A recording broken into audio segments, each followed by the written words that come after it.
मन के बहकावे में ना आ, मन राह भुलाए भ्रम में डाले।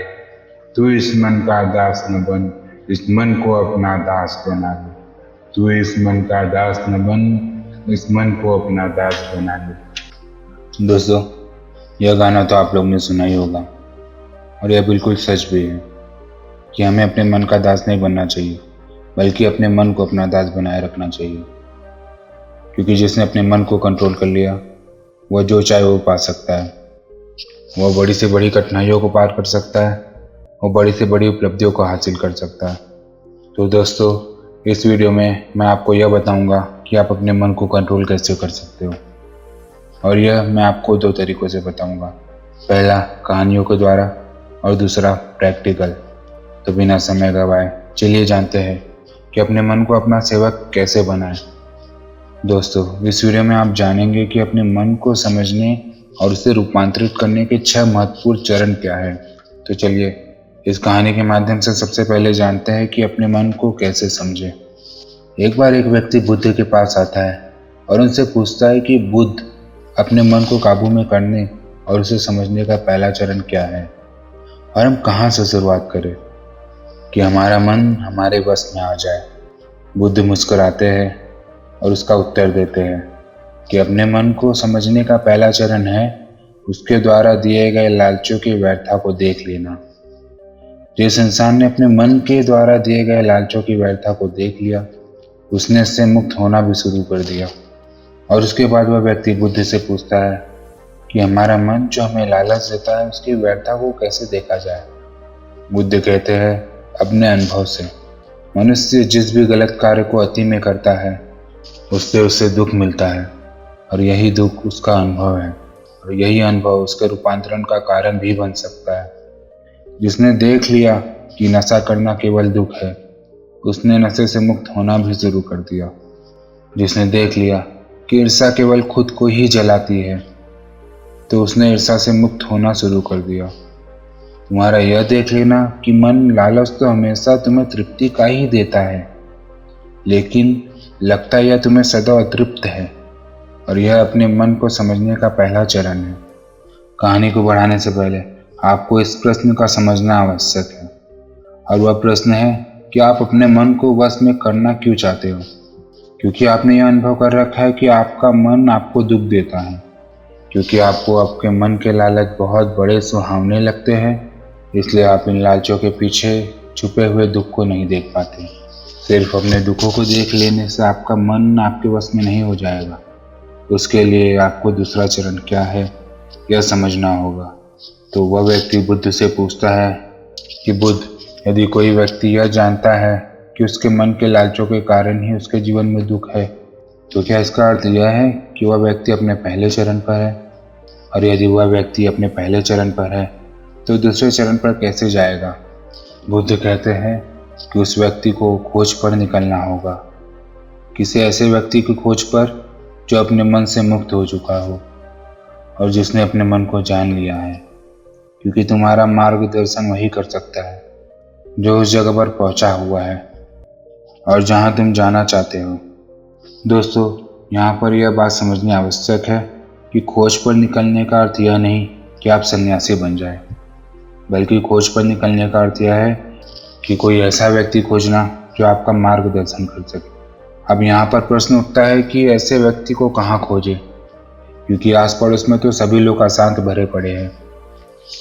तो इस प्रश्न का उत्तर है कि आप ऐसे व्यक्ति को आस पड़ोस में मत खोजिए, बल्कि इंटरनेट पर खोजिए, क्योंकि इंटरनेट आपको पूरी दुनिया से जोड़ता है। दोस्तों, मैं और आप इस इंटरनेट की बदौलत ही जुड़े हुए हैं। अगर इंटरनेट नहीं होता तो क्या आप मेरे इस वीडियो को देख पाते? नहीं ना। दोस्तों, इस दुनिया में बहुत सारे लोग थे और अभी भी हैं और हमेशा रहेंगे जो आपका मार्गदर्शन कर सकते हैं। तो चलिए कहानी में वापस लौटते हैं और अच्छे से जानते हैं कि अपने मन को समझने का दूसरा चरण क्या है। वह व्यक्ति बुद्ध से पूछता है कि उस व्यक्ति की पहचान क्या है जिसने अपने मन को समझ लिया है और जिसने खुद को जान लिया हुआ है। क्योंकि हर व्यक्ति यह दावा करता है कि वह ज्ञानी और बुद्धिमान है, लेकिन वास्तव में ज्ञानी कौन है, वह कैसे पता लगेगा? बुद्ध कहते हैं कि यही तीसरा चरण है, और वो चरण है सुनकर। सुनना ही अपने मन को समझने का तीसरा चरण है। उसके बाद वह व्यक्ति बुद्ध से पूछता है कि क्या देखकर यह पता नहीं किया जा सकता, क्योंकि आपको देखकर ही पता लगता है कि आप एक महात्मा हैं। बुद्ध कहते हैं कि देखने में तो कोई व्यक्ति बहुत शांत लग सकता है, लेकिन भीतर से वह क्या है यह उसके शब्द ही बता सकते हैं। लेकिन ध्यान रहे कि शब्दों पर भी विश्वास एकदम से नहीं कर लेना है। किसी बात पर विश्वास इसलिए कर लेना कि उसे मैंने कहा हुआ है या किसी महात्मा ने कहा हुआ है। किसी भी बात पर विश्वास आपको तब कर लेना है जब वह तुम्हारा अनुभव बन जाए। दोस्तों, गौतम बुद्ध के द्वारा कही गई इस बात को मैं आपको थोड़ा और आसान भाषा में समझाने की कोशिश करता हूँ। कोई कहता है कि ध्यान करना अच्छा है और कोई कहता है कि ध्यान करना बुरा है। यह दोनों ही अतिया है। अगर आप अभी ध्यान को अच्छा मानते हैं तो बहुत जल्दी आप उसे बुरा भी मानने लग जाएंगे, और यही हमारे मन की चाल है। तो अब आपके मन में सवाल उठा होगा कि कैसे? तो इसका उत्तर यह है कि ध्यान की शुरुआत में आपको आनंद नहीं मिलेगा, बल्कि बोरियत ही महसूस होगी। और आपका विश्वास क्या था कि ध्यान अच्छा है, लेकिन आपको अनुभव क्या हो रहा है कि ध्यान बोरियत है। तो धीरे धीरे आपका विश्वास बदलने लगेगा। पहले आप ध्यान को अच्छा मानते थे, लेकिन अब आप ध्यान को बुरा मानने लग जाएंगे। आप एक अति से दूसरे अति पर पहुंचने लग जाएंगे, और यही हमारे मन की चाल है। हमारा मन हमें अतियों में ही भटकाता रहता है, और अगर आप ध्यान को बुरा मानते हैं तो आप कभी भी ध्यान करेंगे ही नहीं। तो आप कहानी में वापस लौटते हैं और अच्छे से समझते हैं कि अपने मन को समझने का तीसरा चरण क्या है। बुद्ध कहते हैं कि किसी भी बात पर विश्वास तब तक नहीं करना चाहिए जब तक वह तुम्हारे विवेक की कसौटी पर खरी न उतर जाए, और इसके लिए कर्म करना आवश्यक है। और कर्म ही अपने मन को समझने का चौथा चरण है। अगर आप धन कमाना चाहते हैं तो आपको सही दिशा में कर्म करना आवश्यक है। ठीक उसी प्रकार अगर आप खुद को जानना चाहते हैं तो आपका सही दिशा में जाना आवश्यक है। वह आदमी बुद्ध से पूछता है कि सही दिशा में कर्म करते वक्त आदमी क्या गलती कर सकता है? बुद्ध कहते हैं कि केवल 2 गलतियां कर सकता है। पहली गलती है शुरुआत न करना, और दूसरी गलती है पूरा रास्ता तय न करना। और इन दोनों गलतियों के पीछे हमारे मन की ही चाल होती है। कोई सोचता है कि मैं शुरुआत कल से करूंगा, कोई सोचता है कि शायद मैं सफल न हो पाऊं। इन दोनों ही गलतियों को व्यक्ति जागरूकता की कमी के कारण करता है, और बिना जागरूकता के व्यक्ति का मन उसे सही दिशा में चलने ही नहीं दे सकता। और जागरूकता ही अपने मन को समझने का 5वां चरण है। इसलिए दिन के हर एक क्षण को जागरूकता के साथ जियो। कोई भी कार्य करो तो उसे जागरूकता के साथ करो। अगर सांसें भी लो तो उसे जागरूकता के साथ लो। बिना जागरूकता के साथ जिया गया एक भी क्षण मृत्यु के समान है। और ध्यान रहे कि जागरूकता बिना ध्यान के संभव नहीं है। वह व्यक्ति बुद्ध से पूछता है कि बुद्ध, अपने जागरूकता के स्तर को कैसे बढ़ाया जा सकता है? बुद्ध कहते हैं कि ध्यान के द्वारा, और ध्यान ही 6वां चरण है। दोस्तों, एक बार आप अपने मन को समझने के 6 चरणों को ध्यान से समझिए। तो हमारा पहला चरण क्या था? थोड़ी जागरूकता के साथ यह देख लेना कि यह मन ही दुख के बीज बोता है।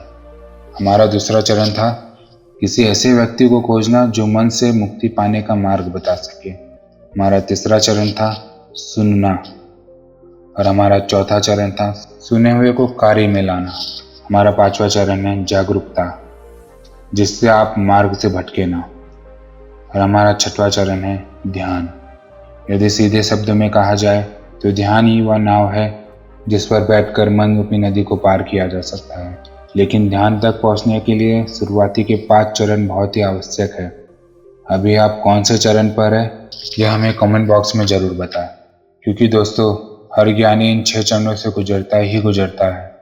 तो दोस्तों, अब चलिए जानते हैं कि अपने मन को अपना सेवक कैसे बनाएं, एक सच्ची कहानी के द्वारा। तो चलिए शुरू करते हैं। दोस्तों, अगर आप इस कहानी को ध्यान से सुनते हैं तो आपको 2 प्रश्नों के उत्तर मिल जाएंगे। और पहला प्रश्न है, हम अपने मन के गुलाम क्यों बन गए हैं? और दूसरा प्रश्न है, हम अपने मन को अपना गुलाम कैसे बना सकते हैं? तो दोस्तों, अब मैं आपको जो कहानी सुनाने जा रहा हूँ उससे आपको अपने पहले प्रश्न का उत्तर मिल जाएगा कि हम अपने मन का गुलाम क्यों बन गए। तो चलिए कहानी को शुरू करते हैं। एक बार एक राज दरबार में एक कलाकार आता था और उस कलाकार की खासियत यह थी कि जब भी यह कलाकार अपनी कलाकारी दिखाता तो ऐसा कोई भी व्यक्ति नहीं होता जो उसके कलाकारी को देखकर हंसे ना।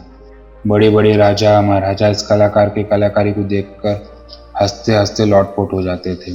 लेकिन इस बार वह कलाकार एक गंभीर राजा के दरबार में था, इसलिए लोगों को यह संदेह था कि कहीं इस बार वह असफल ना हो जाए। वह कलाकार अपनी कलाकारी दिखाना शुरू कर देता है और वही होता है जो हर बार होता आ रहा था। राजा का हंसते हंसते बुरा हाल हो जाता है। वह राजा उस कलाकार की कलाकारी को देखकर इतना प्रसन्न होता है कि वह उस कलाकार को मुंह मांगा इनाम देने को तैयार हो जाता है। दोस्तों, हमें इस बात को हमेशा याद रखना चाहिए कि अधिक खुशी में लिए गए फैसले अक्सर गलत ही साबित होते हैं। राजा उस कलाकार से कहता है कि मांगो जो तुम मांगना चाहते हो, मैं तुम्हारी कलाकारी से बहुत प्रसन्न हूँ। वह कलाकार कहता है कि क्षमा करें राजन, पर मैं जो भी मांगूंगा शायद आप वह दे ना पाए। राजा अपने आसन से खड़ा होता है और कहता है कि अब तुम मेरी प्रसन्नता को क्रोध में बदल रहे हो। क्या तुम्हें मेरे द्वारा कही गई बात पर संदेह है? अब राजा अपने अहंकार को बीच में ले आता है और जहाँ भी अहंकार बीच में आ जाता है वहाँ काम बिगड़ना निश्चित है। फिर वह कलाकार राजा से कहता है कि नहीं नहीं राजन, मुझे क्षमा करें, मेरे बोलने का मतलब यह नहीं था, बल्कि मैं तो बस यह कहना चाहता था कि आप इस बात को फिर से एक बार दोहरा दें। फिर इसके बाद वह राजा कहता है कि मैं तुझे वचन देता हूँ कि जो भी तू हद में रहकर मांगेगा वह तुझे जरूर मिलेगा। उसके बाद वह कलाकार कहता है तो ठीक है, आप मुझे 24 घंटों के लिए अपने राज्य का राजा बना दीजिए। उस कलाकार की बात सुनकर राजा मन ही मन सोचता है कि अच्छा है मैंने इसे हद में रहकर मांगने को कहा था, वरना यह तो हमेशा के लिए राजा बन जाता। वैसे तो 24 घंटे कोई बड़ी बात नहीं है। उसके बाद वह राजा सोच समझकर उस कलाकार से कहता है कि ठीक है, अगले 24 घंटे के लिए मैं तुम्हें राजा घोषित करता हूँ। राजा बनने के 1 घंटे के अंदर ही वह कलाकार जो कि अब राजा बन चुका था वह पुराने राजा को फांसी पर चढ़ा देता है और दूसरे घंटे में वह पुराने राजा के सभी भरोसेमंद लोगों को हटाकर अपने भरोसेमंद लोगों को खड़ा कर देता है। दोस्तों, अब आप में से बहुत सारे लोग उस राजा को मूर्ख समझ रहे होंगे, परंतु मैं आपको बताना चाहता हूँ कि वह राजा कोई और नहीं बल्कि आप है और वह कलाकार आपका मन है। आपका मन आपको थोड़ी सी खुशी क्या देता है कि आप उसके पीछे पीछे ही हो लेते हो। जो वह कहता है वही आप करते हो और बाद में आपके हाथ में केवल पछतावा ही रह जाता है। किसी भी चीज़ का मजा लेना समस्या नहीं, बल्कि इस मजे में डूबकर अपनी सुध बुध खो देना समस्या है। तो चलिए अब दूसरे प्रश्न का उत्तर समझते हैं कि हम अपने मन को काबू में कैसे करें या अपने मन को कैसे नियंत्रित करें। दोस्तों, हमारा मन हमसे सिर्फ बुरे काम नहीं करवाता, बल्कि आपसे अच्छे काम भी करवाता है। मैं आपको एक उदाहरण देकर समझाता हूँ।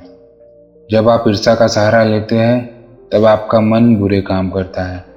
जब आप क्रोध का सहारा लेते हैं तब आपका मन बुरे काम करता है। जब आप मोह, अहंकार और लालच जैसी बुरी चीज़ों का सहारा लेते हैं तब आपका मन आपसे बुरे काम करवाता है। और जब आप प्रेम, दया और कृतज्ञता जैसी अच्छी भावनाओं का सहारा लेते हैं तब आपका मन आपसे अच्छे काम करवाता है। इसलिए समस्या मन नहीं है, बल्कि मन का इस्तेमाल किस तरह से किया जा रहा है यह समस्या है।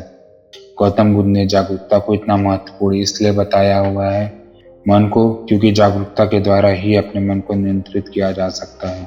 मन को नियंत्रित करने का मतलब यह नहीं कि आपके मन में नेगेटिव विचार आना ही बंद हो जाएंगे।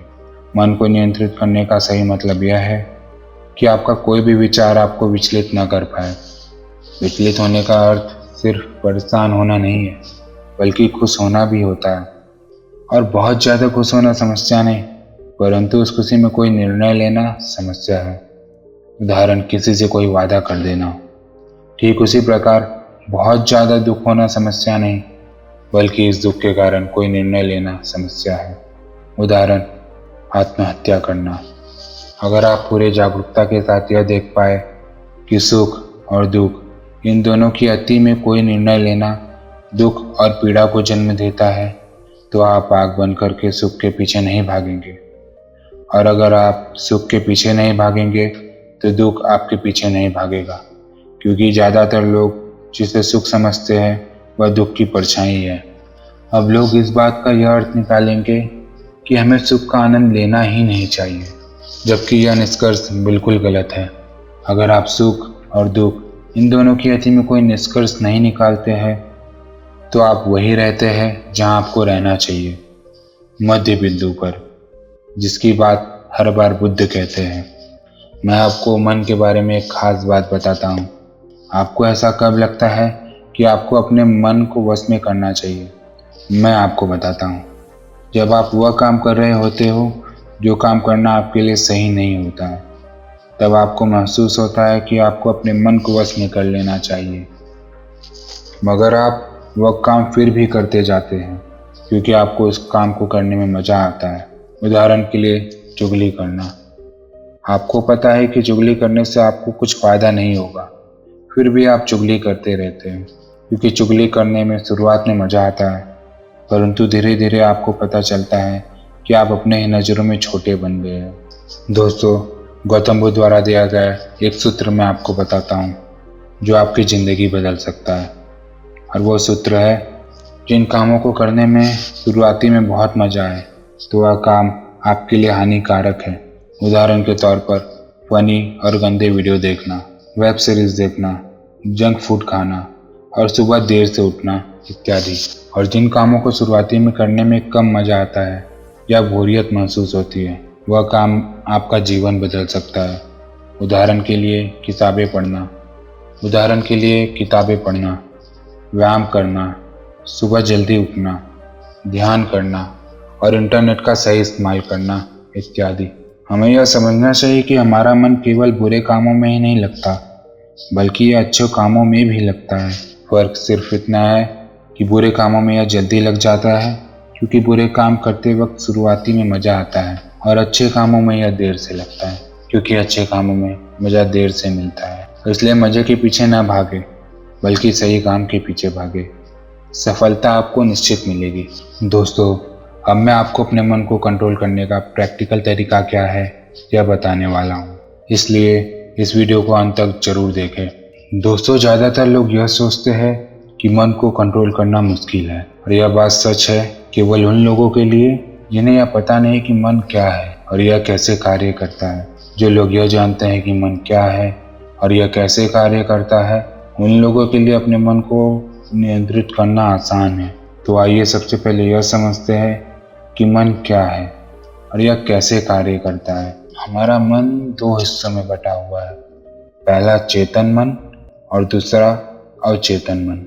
चेतन मन हम सब बुद्धि के नाम से जानते हैं, और यह हमारे भीतर एक फिल्टर की तरह काम करता है। जो भी जानकारी हमारे अंदर जाती है उससे यह जांचता और परखता है। चेतन मन के पास तर्क करने की क्षमता है और यह सही और गलत के बीच चुनाव कर सकता है, परंतु अवचेतन मन ऐसा नहीं है, उसका कार्य अलग है।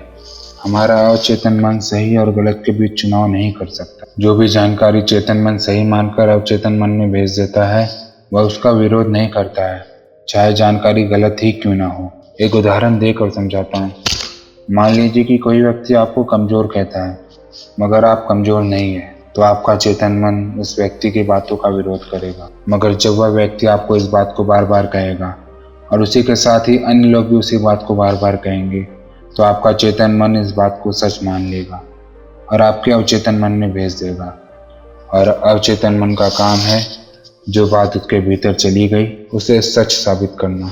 इसका सबसे बड़ा उदाहरण यह है कि जब हम छोटे हुआ करते थे उस समय हमारे भीतर बहुत कॉन्फिडेंस था, परंतु जैसे जैसे हम बड़े होते गए हमारा कॉन्फिडेंस कम होता गया, क्योंकि हमारे स्कूल, कॉलेज और समाज से हमें बार बार नकारात्मक बातें ही सुनने को मिली और हमारा अवचेतन मन उन्हें सच मान बैठा। हो सकता है कि आपने इस बात पर ध्यान नहीं दिया हो कि आप गलत करना तो नहीं चाहते परंतु फिर भी गलत करते हैं। आप डरना तो नहीं चाहते लेकिन डर जाते हैं। ऐसा क्यों होता है? क्या आप जानना चाहते हैं? तो इस वीडियो के अंत तक जरूर बने रहें। दोस्तों, ऐसा इसलिए होता है क्योंकि जाने अनजाने में आपके अवचेतन मन में बहुत सारी गलत जानकारी चली गई है जिसे वह सच मान बैठा है। तो अब प्रश्न यह उठता है कि इसका समाधान क्या है, क्योंकि बहुत सारी गलत जानकारी हमारे भीतर जा चुकी है और हमारा आत्मविश्वास कम हो चुका है। अब आप इसका समाधान समझिए। अब तक आपने यह समझा कि मन क्या है और यह कैसे कार्य करता है। अगर एक लाइन में कहूँ कि मन क्या है, तो हमारा मन जानकारी का एक ढेर है जो जाने अनजाने में हमारे भीतर चली। अब हमें सबसे पहले यह समझना होगा कि चेतन मन जानकारी लेता कहाँ से है, वे कौन से द्वार है जहाँ से जानकारी भीतर प्रवेश करती है। तो दोस्तों चलिए जानते हैं अपने मन को कंट्रोल करने के उपाय और समाधान। हमारे अंदर जानकारी जाने के 5 द्वार हैं और वह है आँख, कान, नाक, जीभ और त्वचा। इन्हें हम 5 इंद्रियों से भी जानते हैं। बहुत सारी गलत जानकारी हमारे भीतर जाने के कारण हमारा मन हमारे वश में नहीं है। अगर हम अपने मन को वश में करना चाहते हैं तो हमें बहुत सारी सही जानकारी इस मन को देनी होगी। कम से कम उतनी सही जानकारी जितनी गलत जानकारी हमारे भीतर पहले से पड़ी हुई है। सही जानकारी और गलत जानकारी के बीच का अंतर समझिए। सही जानकारी वह है जो आपको लक्ष्य की तरफ ले जाए और गलत जानकारी वह है जो आपको लक्ष्य से भटकाए। उदाहरण से समझिए कि एक सन्यासी का लक्ष्य आत्मज्ञान है और आत्मज्ञान के लिए ध्यान करना आवश्यक है। अगर कोई चीज़ उसे ध्यान करने से रोकती है तो वह उसके लिए एक गलत जानकारी है। एक और उदाहरण देकर समझाता हूँ। मान लीजिए कि आपको एक गायक बनना है, तो गायक बनने के लिए रियाज करना बहुत ज़रूरी है। अगर कोई चीज़ आपको रियाज करने से रोक रही है तो वह आपके लिए एक गलत जानकारी है। तो अपने मन को कंट्रोल करने के लिए आपके पास एक लक्ष्य होना बहुत ज़रूरी है, क्योंकि अगर आप अपने मन को कहीं पर जाने से रोक दोगे तो उसे कहीं पर तो भेजना भी पड़ेगा ना। अगर आपके पास लक्ष्य है तो आपको सबसे पहले क्या करना है यह ध्यान से समझ लीजिए। सबसे पहले इस चिंता को छोड़ दीजिए कि कितनी गलत जानकारी आपके भीतर जा चुकी है। आपको बस इतना करना है कि आपको 5 द्वार पर, यानी कि जहाँ से जानकारी भीतर प्रवेश करती है, वहाँ पर जागरूकता का पहरा लगा देना है। कोई भी जानकारी आपके भीतर अनजाने में प्रवेश न करे। पहरा लगते ही आपको बैलेंस में जुड़ जाना है। अब आप यह सोच रहे होंगे कि बैलेंस किस चीज़ का? बैलेंस आपको नकारात्मकता और सकारात्मकता के बीच करना है। नकारात्मकता आपके भीतर पहले से ही मौजूद है, अब बस आपको सकारात्मकता को भरनी है। आपको एक बात जान लेनी चाहिए कि सकारात्मकता नकारात्मकता को मिटा देती है, जिस प्रकार रोशनी अंधेरों को मिटा देती है। ये तो बस कहने की बात है कि आपको बैलेंस करना है। सच तो यह है कि जब आप अपने भीतर सकारात्मकता भरने लगेंगे तो आपके अंदर की नकारात्मकता उसी समय मिटने लग जाएगी। दोनों के बीच के बैलेंस होने का तो अवसर ही नहीं आएगा। यहाँ पर प्रश्न यह निर्माण होता है कि सकारात्मकता को कहाँ से लाएं? तो इसके बहुत सारे तरीके हैं। पहला तरीका यह है कि आप अच्छे लोगों की संगत में जाइए और उन्हें ऑब्जर्व करके उनसे सीखिए। अब यह सही लोग आपके पास हो सकते हैं या नहीं भी। आप इंटरनेट, बुक्स, वीडियोस के द्वारा इनकी सही संगत कर सकते हैं। उदाहरण के लिए अगर आप बुद्ध की संगत करना चाहते हैं तो आप हमारी वीडियोस को देखकर उन्हें समझ सकते हैं। जब आप लगातार अपने भीतर अपने लक्ष्य से जुड़ी जानकारी भेजते हैं तो वह आपके अंदर के नकारात्मक जानकारी को धोकर साफ करती है। अभी हमारा मन गलत जानकारी में उलझा हुआ है जो अनजाने में हमारे भीतर चली गई हुई है, जिसके कारण हम अक्सर कहते हैं कि हमारा मन हमारे वश में नहीं और हमारा मन किसी भी काम में नहीं लगता। हमें यह समझना चाहिए कि मन हमारा है, हम इस मन के नहीं। वही सुनो जो आपके लक्ष्य से जुड़ा हुआ है, वही देखो जो आपके लक्ष्य से जुड़ा हुआ है, और वही पढ़ो जो आपके लक्ष्य से जुड़ा हुआ है, वही चखो जो आपके लक्ष्य से जुड़ा हुआ है। मैं आपको एक उदाहरण देकर समझाता हूँ। अगर आपका लक्ष्य खिलाड़ी बनना है तो आपको वही चीज़ें खानी चाहिए जो आपको खिलाड़ी बनाए। मन को नियंत्रण रखने के लिए इंद्रियों का संयम आवश्यक है और संयम के लिए अनुशासन आवश्यक है और अनुशासन के लिए एक सही निर्णय आवश्यक है जो आपको अभी लेना है। तो दोस्तों, आज के वीडियो के माध्यम से आपने यह सीखा हमारा मन क्या है, अपने मन को कैसे समझें और अपने मन को अपना सेवक कैसे बनाएं। तो दोस्तों, आपको यह वीडियो कैसी लगी हमें कमेंट बॉक्स में ज़रूर बताएं, और अगर आपको यह वीडियो पसंद आई तो इसे लाइक कीजिए और अपने परिवार और दोस्तों के साथ ज़रूर शेयर कीजिए।